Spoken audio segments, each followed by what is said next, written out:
Welcome to another episode of Book Rev with Bala on BotchPod.com. On this channel, we give book authors the platform to come on the show and in their own words, tell us the message they intend to pass across through their book.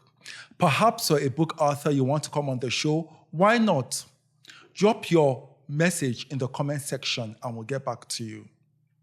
On today's episode, we'll be reviewing the book Number 17, Solace Street Memoirs of a Proletariat's Daughter by Asma'u Baikie.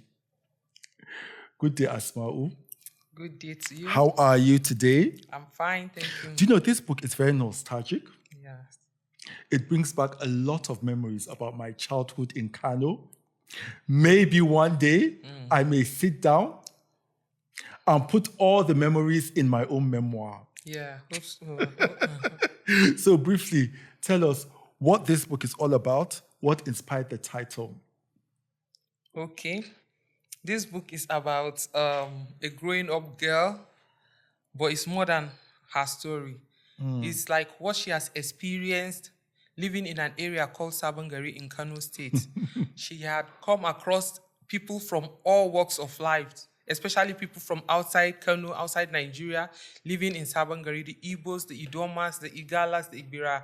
You understand, people that have come to look for greener pastures in Nigeria, and they found a place to stay in Sabongari, and they came with so many experiences, so many lifestyles and all that, and she was observant of all that, and she decided to like coin everything together, you know, to inform, educate, and entertain people, and in the course of that, maybe teach one or two morals. So this is what this book is all about. There are so many stories, so many characters in the book, but then all of them, they are viewed with just the, will I say, eyes of a little girl that stayed in the same street for 17 years.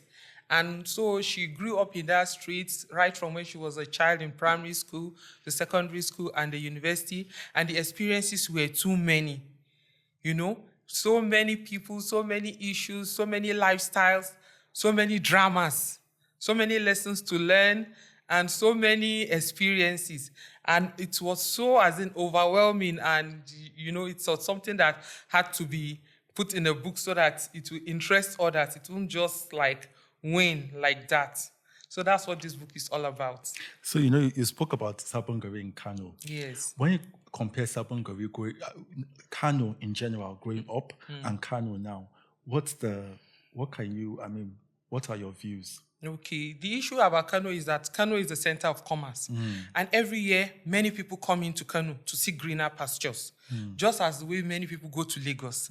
A lot of people come to Kano from all walks of life, from West Africa, from all parts of Nigeria. People come into Kano. So I want to believe Kano grows on a daily basis. Kano is expanding and Kano is getting bigger and bigger. The only thing is that many people are, I don't know, they don't grow with the time. Because if it were not so, it wouldn't have been where it was today. Because there are some parts of Kano that when you go to, you visit them today, they are still as they were so many years ago. That's one of the things that is disheartening to me. But aside that, Kano is a city that welcomes people. It accommodates a lot of people, no matter your tribe or religion. And a lot of people flourish in Kano. They own properties and they prosper. So that is what I can describe Kano to be.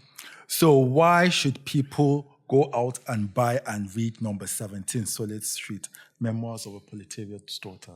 Okay, this is a book that entertains and it educates, and is especially for people that want to know what it is like, what it feels like to live in a compound that has so many people, You know, you experience, maybe you are used to having a nuclear family in a nice building, nice apartment. You don't know what goes out except you are being told. So if you want to learn one or two things about it, you see it. And there are so many morals to be learned in this story because each character of the book has something to teach.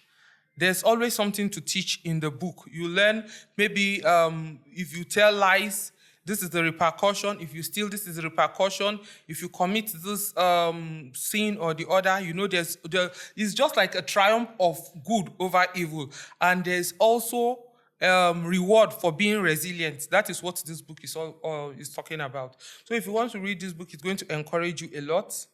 It's going to educate you a lot, and of course, it will entertain you. It's a very humorous book. You will laugh because of some of the incidences you will read. By the time you go through them, you will see some experiences that will really make you laugh in the book, and you will just keep wondering, did this thing really happen? I want to assure you that, yes, it's a true life story, but it's fictionized. It's like written in fiction, but it actually happened, and it's really, really interesting, entertaining, and thought-provoking. So, Asma'u, your final thoughts, and how can we get a copy of your book? Okay, my final thoughts on this book is that if you buy this book, it's value for your money. You're going to enjoy every sentence, every word in the book. You're going to get entertained, and probably after reading the last word in the book, you could start all over again because how interesting it is. Yes, that is how interesting the book is. And if you want to get the book, it's available at the booksellers bookshop in Gariki. They are also online, the booksellers bookshop. You could buy online, or you could walk physically to the store to buy the book. But then you get value for your money because the book is very interesting. So many things to learn, so many things to laugh about, and so many things to think about. Thank you so much. Thank you, Asma'u, for coming in and sharing with us number 17, Solace Street Memoirs of a Proletariat's Daughter. My pleasure. Thank you for tuning in to this episode. Don't forget to like, comment, and subscribe. And please tune in to our next episode. Thank you. Bye.